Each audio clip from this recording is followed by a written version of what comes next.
L'éditorial du Figaro. Les mots falsifiés par Laurence de Charette. Il est souvent arrivé que les visiteurs de l'Élysée quittent leur hôte sans être bien certains d'avoir saisi sa pensée sur la fin de vie.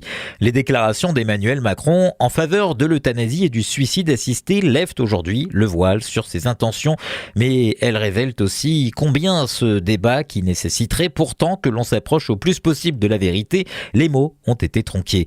Rôde depuis quelque temps cette étrange conception de la dignité qui prétend exclure l'infirmité et la fragilité de son champ.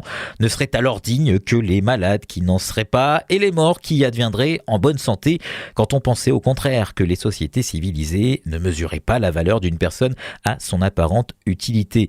Et voilà qu'aujourd'hui, une nouvelle sorte de fraternité voudrait aussi s'imposer.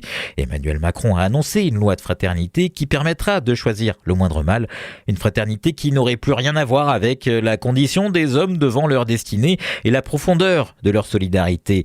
Triste fraternité que celle qui, pour seul soin, rompt le lien. Jusqu'à présent accompagné, un terme utilisé aussi par le chef de l'État, signifiait, selon le dictionnaire, se joindre à quelqu'un, se tenir à ses côtés, prendre sa main.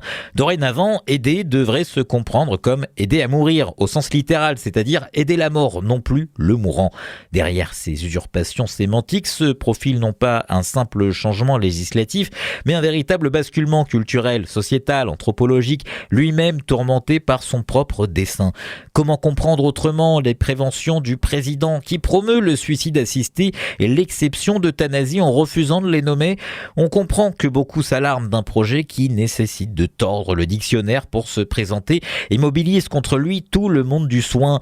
Il reste en revanche quelques évidences qui ne demandent pas de manipulation linguistique mais des actions politiques.